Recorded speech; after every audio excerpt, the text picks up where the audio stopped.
À 53 ans, Anne-Marie est une femme hyperactive qui ne s'arrête jamais. Dès le matin, elle ne tient pas en place. Son petit déjeuner, elle est incapable de le prendre calmement. Toi, touche pas mes tranches. Dégage, ce sont mes bébés. Tu viens pas, Bambi? Oh, Rosalie, viens avec moi, 5 ans.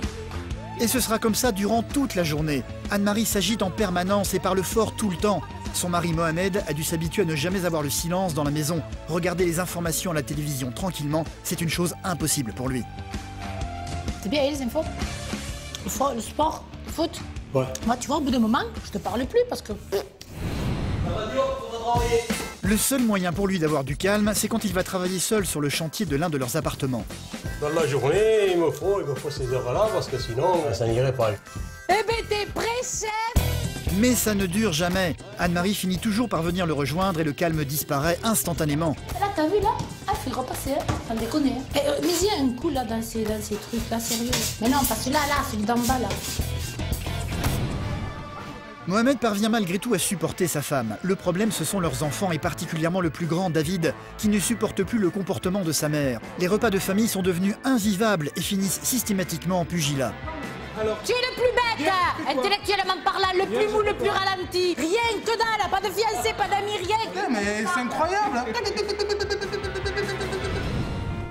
Anne-Marie ne supporte pas de ne pas avoir le dernier mot et ne fait jamais rien pour calmer le jeu. Mais elle se rend bien compte que cela ne peut plus durer. C'est elle-même qui a donc proposé de se faire aider par un coach, lui-même hyperactif, qui va tenter de lui apprendre à canaliser son énergie. Essayez de ne plus monter le ton. Eh bien, mais moi, je parle normalement au départ. Il n'y a pas d'écoute. Je monte un peu le ton. Un pari qui est très loin d'être gagné. Je suis hyperactive, j'ai 50 ans. J'ai mené une vie bien remplie, une vie d'hyperactif avec des enfants hyperactifs. Et maintenant, alors qu'on me reproche encore de trop parler, de trop me disperser, etc., moi, tout ce que je veux, c'est arriver à trouver le calme dans ma vie. À la maison, c'est difficile de parler. Ma mère ne nous écoute pas. Elle parle trop. Et c'est de pire en pire. Ma mère parle beaucoup. Elle crie pour rien, pour un oui, pour un non. Elle me prend toujours pour un gamin. Donc moi, maintenant, j'en ai marre, j'ai 20 ans, j'ai plus besoin de ça. Bon, on a fait appel à un coach et j'espère qu'il va arriver à calmer toute cette situation agressive des uns et des autres. Et je lui souhaite bon courage. Va faire ta chambre. Tu viens de la faire? Viens, allez, viens. Non, Viens, ouais. non, tu m'as dit que t'allais te casser. Casse-toi vers la chambre. Ça y est pas? Dès les premières heures de la matinée, Anne-Marie a le don pour très vite énerver ses deux fils, à commencer par David, 20 ans, qui n'a pas suffisamment rangé sa chambre à son goût. Papa. Oui, bon, le lit est fait, c'est déjà ça. Il est mal fait. Il est mal fait, très mal fait. Oui, et ce matin, tu m'as foutu tout ça en l'air, tu m'as fait tomber ma guitare. J'ai rien fait. Ce matin, je suis rentrée, j'ai ouvert la Oui, fenêtre. mais c'est à cause que t'as ouvert les fenêtres, il y a eu un courant d'air. Alors, j'ai rien fait, tu vois bien. Si, c'est ta faute si t'avais pas ouvert la fenêtre. Dis donc, ça plaît le phoque, c'est normal que j'ouvre, non? Arthur, le plus jeune, ne va pas y échapper non plus. C'est pas fait, ça. Et alors, je vais pas faire le lit maintenant. Ah, ben tiens, t'aurais dû le faire ce matin. Comme il faut, le coussin, tu l'enlèves, tu le tapotes. Voilà, tu le tapotes, tu l'aères. Toi, t'as ramassé ton linge sale qui était par terre ce matin? Anne-Marie ne s'arrête jamais, incapable de rester en place ou de rester silencieuse. Elle a 53 ans et depuis qu'elle est toute petite, elle est hyperactive. Durant toute la journée, elle ne cesse de parler et de hurler dans toute la maison. C'est des tomates péril, oui, sur mes oignons. Pousse-toi. Ça n'a rien à foutre là. Hop, ça c'est le concerta, ça n'a rien à foutre non plus. Ça, je sais pas le mettre. Katia, ouvre ça. Elle vit depuis 25 ans avec Mohamed, son mari, qui, comme ses fils, tente de supporter tant bien que mal l'énergie débordante d'Anne-Marie. Tu vois la différence entre ceux qui parlent et ceux qui font? Le problème, c'est que ceux qui font, s'ils n'ont pas un contremaître pour leur dire ce qu'il faut qu'ils fassent, ils font pas. Moi, s'ils font, peut-être que j'aurais dû le remuer, ce truc. ils font à leur rythme. Et ils sont pas morts, ces gens-là, encore. Très sympathique. Le caractère d'Anne-Marie n'est pas simple à vivre. Elle s'est d'ailleurs brouillée avec la plupart de ses enfants. Elle en a eu 6 en tout. 3 d'un mariage précédent qu'elle ne voit pratiquement plus et 3 autres avec Mohamed. Ses 2 fils qui vivent avec eux dans la maison et une fille, Myriam, avec laquelle elle s'est fâchée également. Celle-ci est pourtant venue aujourd'hui pour voir son père et vient de sonner à la porte. Arthur est aussitôt venu prévenir sa maman. Ah, d'où tu sors, toi, qu'est-ce que tu as? Ah, il y a Myriam qui attend dehors, c'est passionnant ça. Ferme la porte à clé. Myriam a eu le malheur de critiquer le comportement de sa mère il y a 3 semaines. Anne-Marie refuse de la voir depuis. Myriam, elle a démérité. Elle parle mal à sa mère. Il y a un minimum. Pas question pour elle que sa fille rentre dans la maison aujourd'hui. Elle va s'en assurer en fermant la porte à clé.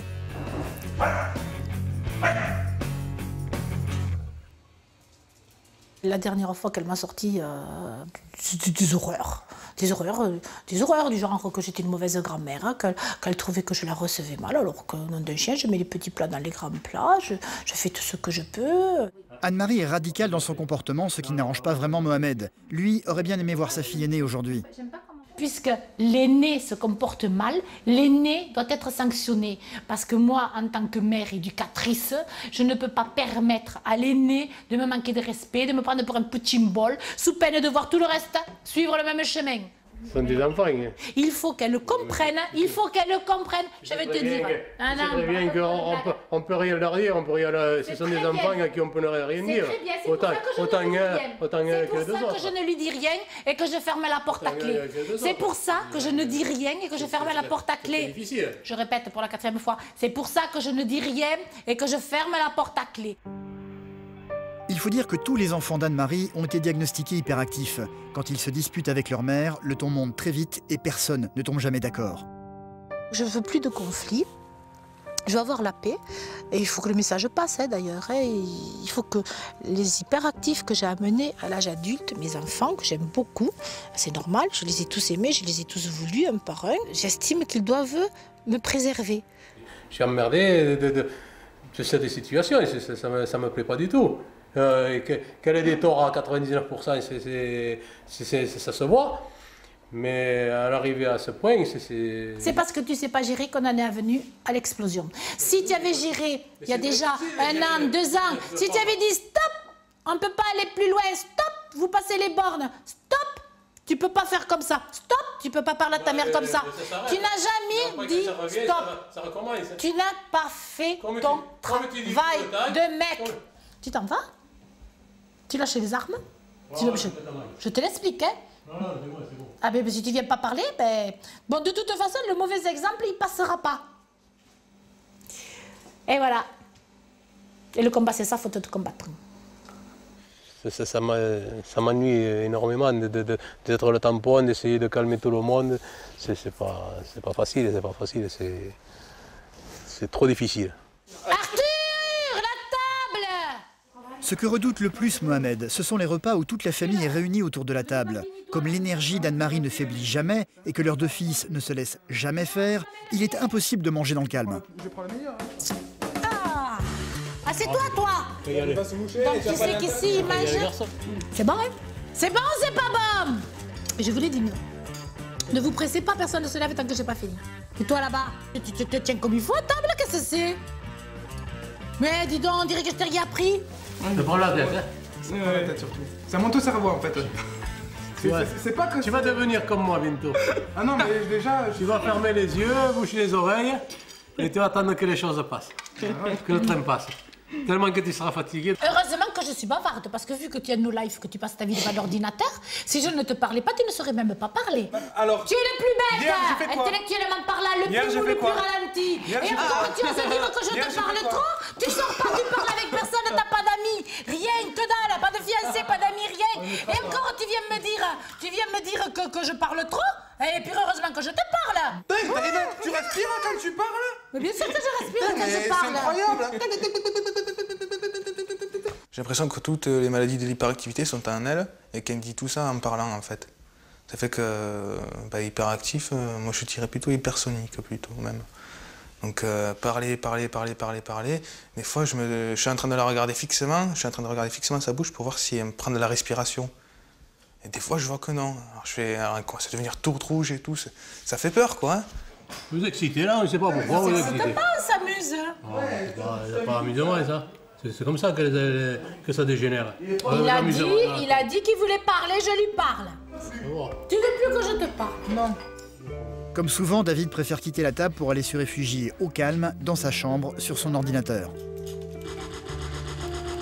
Quand je joue, c'est un moment de détente, c'est-à-dire que je suis tranquille, il n'y a personne pour me dire fais ci, fais ça, pour crier, j'entends personne. Et quand les enfants ont quitté la table, impossible pour Mohamed de regarder les informations en silence. C'est bien, les infos? Le sport, le foot? Ouais. Moi, tu vois, au bout d'un moment, je te parle plus parce que il n'y a pas de réponse et tu regardes la télé. Bon, parce qu'il faut savoir s'arrêter. Si j'avais rien à dire, je parlerais pas. Je peux arriver à me taire quand même. Je parle pas toute seule au mur. Je sais que j'en rajoute. Je sais que là où les autres se contentent de 3 phrases, ils vont en avoir pour un quart d'heure. C'est normal. C'est ma différence à moi. Mohamed fait tout pour faire plaisir à Anne-Marie. Le plus important est de ne pas la mettre de mauvaise humeur dès le réveil. Alors il a pris l'habitude de se lever avant elle et de lui préparer son petit déjeuner le matin. Alors madame, ça y est, c'est prêt. Un petit déjeuner qu'Anne-Marie va être incapable de manger calmement. À peine levée, elle ressent le besoin irrépressible de bouger et de parler tout le temps. Ah, c'est gentil. Toi, touche pas mes tranches. Dégage. Ouf. T'es assez grand pour te les faire, toi. Nous sommes mes bébés. C'est qui vient avec moi. Posez le tonnos. Tu viens pas, Bambi? Allez, va. Ah, Rosalie vient avec moi, c'est un con. Va avec moi, ma titine, hein? C'était excellent. J'aurais préféré des baguettes, mais Ah, c'est pareil. Ça le fait quand même, hein? Ouais, ça y est, je me casse, hein. Anne-Marie et Mohamed vivent de la location de 6 appartements dont ils sont propriétaires. L'un d'entre eux est en train d'être refait. Le seul moment de calme de la journée pour Mohamed, c'est quand il se rend seul sur le chantier tous les matins pendant une petite heure. Anne-Marie va, elle, retrouver sa meilleure et sa seule amie, Marie-Madeleine, avec laquelle elle aime prendre une verveine glacée tous les matins. Bonjour. Ça faisait peut-être, je sais pas moi. Et quand on est ami avec Anne-Marie, il faut être patient. Si elle a le malheur de rencontrer des connaissances dans le bar, elle peut vous oublier instantanément. On le cadre, en plus il est un petit peu sans défense, il est obéissant, ça peut aller. Mais après quand il s'attaque à la 6e et tout, avec des problèmes. Quand elle discute dans son truc, elle oublie tout ce qui est autour. Et Marie-Madeleine sait que cela peut durer une éternité. Merci beaucoup. Bon, j'ai failli t'attendre. Je blague. Tu blagues. Comme d'habitude, hein? Tu blagues, hein? Ben oui, hein. Faut que je dise, moi tu me chopes, Madeleine, tu me chopes. Comme tous les hyperactifs, Anne-Marie ne parvient pas à rester concentrée longtemps sur quelque chose. Marie-Madeleine va d'ailleurs avoir beaucoup de mal à avoir une conversation construite avec elle. Merci Madeleine. C'est une bonne habitude, il faut surtout pas en changer. Hein. Enfin, je sais pas, toi, ça te plaît, toi, non? Oui, à part quand tu es tout le temps en train de parler, que tu restes plus de demi-heure en train de parler, que tu es dans ton petit monde. Toi aussi, t'as qu'à venir et parler. Des fois, je te parle, et puis... Ben, j'ai lu le journal, hein. Voilà. Et ouais, des fois, j'écoute, hein. Et tu n'arrêtes pas de lire le journal. Et de faire des commentaires. Oh, la de pauvre, lire regarde, elle s'appelle comme toi, Marie-Madeleine Castres, là, elle est morte. Mais j'ai pas besoin de parler, tu parles pour 10. Oh, le procès des tags racistes. L'auteur des inscriptions sur le mur du lycée de Mazamet condamné. Mohamed, lui, est pour le moment loin de tout ça, au calme, en train de travailler à la réfection de l'un de leurs appartements. Ah, je vais la radio. La radio, on va travailler. Liberté chérie, il en faut un peu.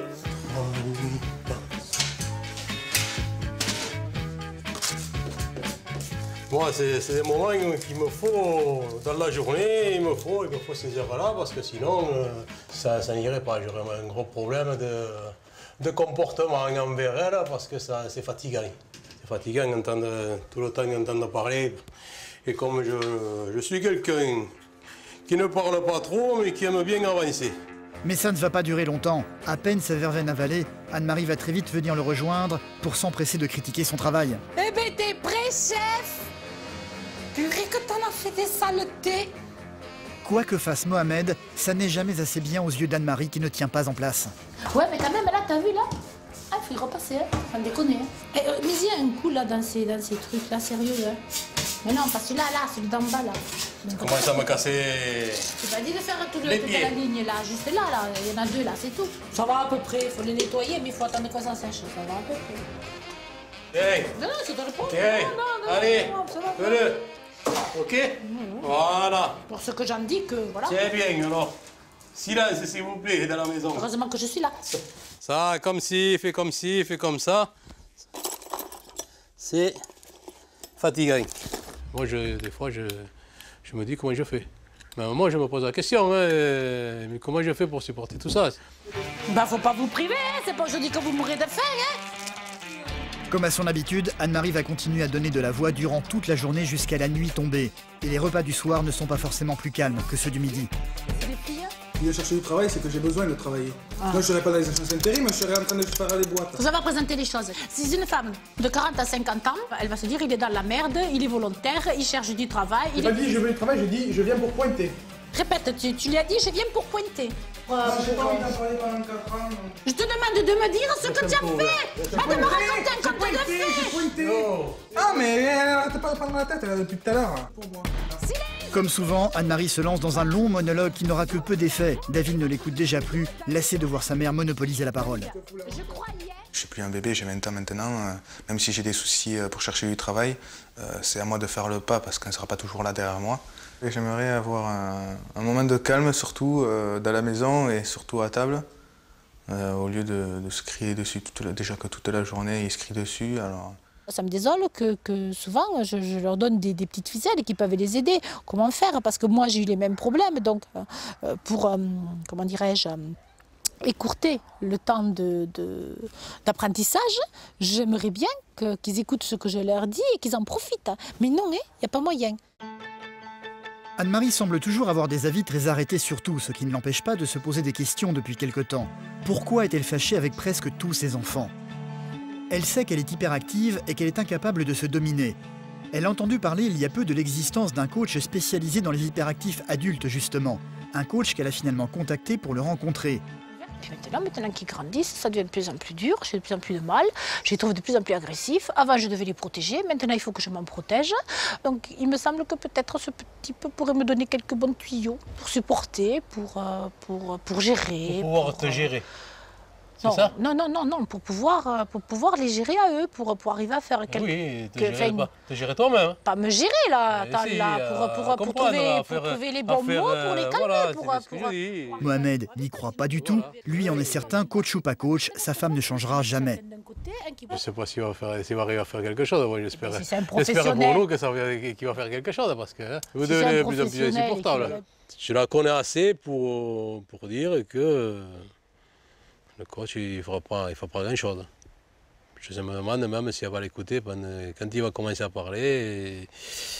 5 minutes après, je crois qu'il va se lever de la chaise, il va partir, à mon avis. Hein. Les coachs spécialisés dans les hyperactifs adultes sont rares en France. C'est quelques jours plus tard que Pascal va venir leur rendre visite. Il exerce sur Paris et ne se déplace chez ses clients qu'en camping-car. Oh, Dida, il est autonome, il ne supporte pas non plus l'hôtellerie-restauration. Bonjour. Bonjour Anne-Marie. Pascal est très posé et calme. Pourtant, il est également hyperactif, mais a appris avec le temps à se contrôler. Il va soulever beaucoup de curiosité de la part de Mohamed. Oui. On se tutoie? Fais-moi voir ta maison. Vous aussi, tout ce qui vous entoure, vous les rejetez? C'est-à-dire? Les amis, les copains, un peu la famille, un peu ceci, un peu cela. Non, mais je parle là, laissez-moi. Les relations sont plus difficiles quand on est déficitaire d'attention ou hyperactif. Les relations avec les autres sont un peu plus difficiles. Ouais. Qu'est-ce qu'il faudrait qu'on améliore aujourd'hui pour que tu sois plus heureux avec ta femme? Bon, améliorer, c'est pas une question d'amélioration. Disons qu'il faudrait que, enfin, un peu comme tout le monde, quand on parle, on écoute. En fait, elle ne le fait pas exprès. C'est quelque chose qui est neurologique. Et la pensée suivante, l'idée suivante, l'action suivante est toujours meilleure que l'action présente. Ouais, mais c'est ennuyant pour celui qui est en face. Pascal va donc tenter d'apprendre à Anne-Marie à dompter son impulsivité, ce qui ne va pas être une mince affaire. Ok Anne-Marie, je vais donc te poser des questions, tout simplement, pour apprendre à te connaître un peu mieux. Si tu avais simplement 3 mots pour caractériser cette hyperactivité, quels seraient ces 3 mots? L'hyperactif, c'est un mélange de génie, de passion, et puis après, le côté sombre, catastrophe. Catastrophe, c'est catastrophe. Bien. Ok, catastrophe, je le note. Le dernier ressenti violent que tu as eu? Je me suis fait peur, là, dernièrement, je me suis fait peur. J'ai vu que j'étais incapable de continuer à fréquenter ma fille. Pourquoi? Elle est très agressive et je ne supporte plus la douleur qu'elle m'inflige. Elle est hyperactive? Oui, oui. Le plus dur à gérer pour toi, c'est cette impulsivité. Cette hypersensibilité qui fait effectivement que toutes les relations deviennent effectivement sujets à grosses émotions. C'est quelque chose qui a fluctué, ça. Pascal va immédiatement passer aux exercices pratiques en commençant par tenter d'apprendre à Anne-Marie à garder le silence. Je vais t'agresser Oui, non, verbalement mais et tu m'en vas fous que tu m'agresses, faire toi. l'exercice. On rit pas et tu vas essayer de ne pas réagir. Pas réagir. Bon, Marie, vraiment, ta maison, elle est vraiment, c'est vraiment un bordel. Je sais pas, tu es une femme ou quoi? Tu sais pas gérer une maison? Qu'est-ce que c'est ce bordel? Qu'est-ce que c'est ça, Anne-Marie? C'est pas une maison, ça. Tu es une maîtresse de maison quand même. Regarde ta maison quand même. Ok? Je me retiens là, je te dis. C'est bien, tu t'es bien retenu. Enfin, mais c'est là la réponse, je te dire ma maison. Pour commencer, j'ai jamais été féminine. Je vais te dire, si j'avais pu naître avec une paire de machins et sans nichon, ça m'aurait bien arrangé. Mon plus grand regret, c'est quand à 10-12 ans, j'ai eu la poitrine qui a poussé, que j'ai pu jouer au foot avec les garçons dans la cour de l'école. Hein. En tout cas, félicitations parce que tu t'es retenu pendant 20 secondes. Tu ne m'as pas. T'as vu, après, je t'ai donné la réponse. Hein. Ok, mais tu t'es retenu quand même. Je suis très forte. Je pense. Si Anne-Marie a fait appel à Pascal, c'est aussi parce qu'elle ne parvient pas à instaurer le dialogue avec ses enfants. Ça se finit systématiquement en pugilat, surtout avec David. Quand tu m'as crié dessus, de toute façon, je me suis dit, de toute façon, on va s'arrêter un jour. Hein, quoi. Ouais, c'est sûr, elle s'arrêtera bien. Elle s'arrêtera bien. C'est ça, c'est même pas que tu essayes de tendre l'oreille pour voir pourquoi j'écris. Et puis oui, voilà, après ça dépend les choses. Est-ce que tu te rends compte? Attends, laisse-moi finir. Si ça touche mes problèmes personnels, là par contre, écoute-moi. J'accepte pas du tout. Écoute-moi, moi c'est simple. Moins si tu m'écoutes, plus je vais mettre la pression, plus je vais dire des choses désagréables. Et plus tu dis des choses désagréables, plus ça m'énerve, plus je... Voilà, et plus tu m'écoutes.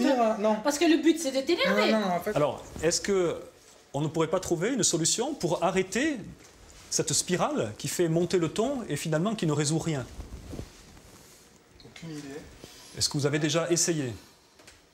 Jamais essayé, non. Bah si, j'ai tout essayé, moi. Essayez de ne plus monter le ton. Et puis, mais moi, je parle normalement au départ. Il n'y a pas d'écoute. Je monte un peu le ton. Est-ce que tous les deux, vous pourriez prendre un engagement réciproque pour essayer de progresser? Ça sert à rien parce qu'elle Anne-Marie, Oui. venez. Elle va toujours avoir raison. Oui, mon comme. David, est-ce que tu peux prendre l'engagement de ne plus passer une journée complète sur l'ordinateur? Bien sûr, oui, je prends Ok. l'engagement. Et Anne-Marie. Non, il n'y a pas de... J'ai un truc, moi, si je Anne-Marie, demande. de ne plus m'engueuler, de Toi, ne plus me Anne-Marie. traiter comme un bébé, de faire ainsi, de Mais faire ça ça. va pas, non? Anne-Marie, Il faut bien se bouger. Anne-Marie, est-ce que toi, tu pourrais prendre l'engagement de faire un peu plus confiance à ton fils et de ne pas monter le ton systématiquement quand n'y arrive Bon, pas à faire quelque alors chose. moi, je ne monterai pas le ton s'il m'écoute. Ok? Pascal s'est vite rendu compte qu'il est très compliqué d'avoir une conversation construite avec Anne-Marie. Il va donc essayer de comprendre son fonctionnement intérieur. On va faire un exercice pour que tu apprennes ou que tu essayes d'analyser tes émotions au moment où ton mari parle de toi. Ouais. Donc, Vas-y, tu restes en silence. vas-y. Ça va être dur, mais ça va le faire. Tu vas dire qu'est-ce qui serait intéressant pour toi qu'elle change dans ses comportements. Ok? Non, il n'y a pas. C'est qu'elle parle beaucoup, c'est fatigant, c'est la seule chose que je lui reproche. Après, mais non, c'est des gens qui n'arrêtent jamais. Parler, faire. Il n'y a jamais rien qui leur va. C'est ça qui est embêtant. J'ai bien aimé quand le coach a discuté avec mon mari parce que mon mari, je mets énormément de temps pour lui faire dire quelque chose. Le coach, je pense, il a mis aussi énormément de temps, mais il a réussi à en tirer quelque chose. Qu'est-ce qui s'est passé? Pas par rapport à ce qu'il a dit, par rapport à ce qui s'est passé dans tes émotions. Rien du tout, c'est pas crédible. Parce que ce matin, David a non, mangé une chocolatine qui est emballée et c'est lui qui l'a appelé. Anne-Marie, C'est lui qui l'a appelé pour aller ramasser le papier. Là, tu es connecté avec toi-même. Tu es connecté avec toi-même. Qu'est-ce que tu as ressenti quand il a dit ça? Pas crédible, ça m'a fait rigoler. Est-ce que tu aimerais qu'elle ait plus souvent ce comportement, si c'était possible? D'écouter, ouais. Oui. Bien sûr. Bien Tu sûr. n'as rien à dire. Qu'est-ce que ça changerait? Qu'est-ce que ça changerait de ton côté? Ah bah, des fois, ça changerait. Peut-être qu'il y aurait peut-être moins de Moins de quoi? moins d'accrochage parce qu'on a mal compris la phrase, parce qu'on n'a pas laissé l'autre terminer.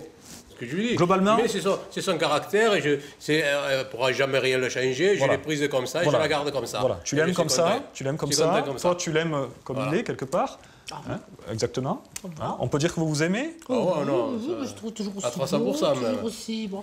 Donc c'est bien tout ça, c'est positif tout ce que vous avez dit. Non, on est peut-être à l'opposé l'un de l'autre, mais Ça marche. ça marche. Ouais, de toute façon, je Pour la première fois depuis très longtemps, Anne-Marie semble disposée à écouter son mari et à le laisser parler. Mohamed va donc en profiter pour lui dire des choses qu'il ne lui a pas dites depuis une éternité. Non, elle a un cœur énorme pour son mec. Elle fait semblant de dire beaucoup de mauvaises choses, mais... Et toi, qu'est-ce que tu ressens vis-à-vis d'elle? Ah, moi ça y est, moi je suis fondu dans elle, moi, ça y est. Le yin et le yang, les deux. Alors Anne-Marie, qu'est-ce que tu as ressenti là, au moment où il t'a dit ça? Il a dit des choses assez fortes. Oui. Pour lui, il a dit des choses super fortes. C'est pas pu retenir tout ça. Qu'est-ce que tu il a dit? Ton visage là qui change, là, des petites larmes là qui ressortent là. Qu'est-ce que tu as éprouvé? Qu'est-ce que ça t'a fait? Ça m'a fait plaisir, bien sûr, quand même. Là. Mais encore. Sachant que Regarde ça ses fait yeux. des années que tous les jours, j'essaye de lui tirer les verres du nez. Et que je lui demande souvent si, avec le recul, il ne regrette pas d'être avec moi. Un homme comme mon mari, c'est un trésor inestimable. On ne croise pas ça à tous les coins de rue. Hein. Surtout que c'est un homme, un vrai. Je veux dire, je ne le domine pas. Il arrive à maintenir cet équilibre entre nous. C'est bien, je suis bien accompagnée. Donc tu vois, avec peu de mots, ce que tu arrives à transmettre à ta femme. Non, mais elle le sait, je ne veux pas m'exprimer. Même si on le sait, il faut le dire et il faut se l'entendre dire.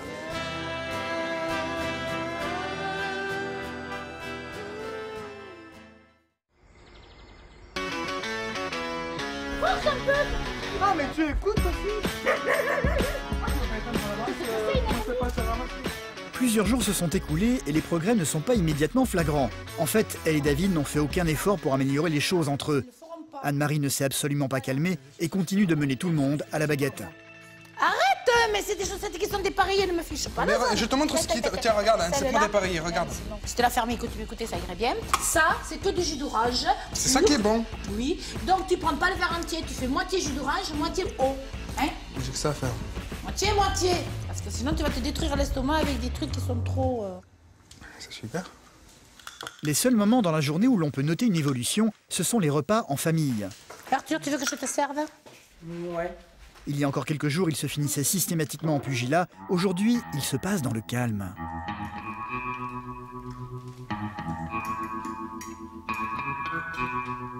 Pour une fois que j'arrive pas à la télé, vous la fermez, c'est bizarre.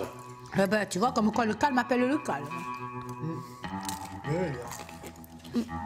Ce sont les seuls moments où Anne-Marie parvient à mettre en application les conseils du coach pour l'instant. Elle parvient à se retenir de parler, un véritable exploit pour elle, une chose presque déstabilisante pour la famille.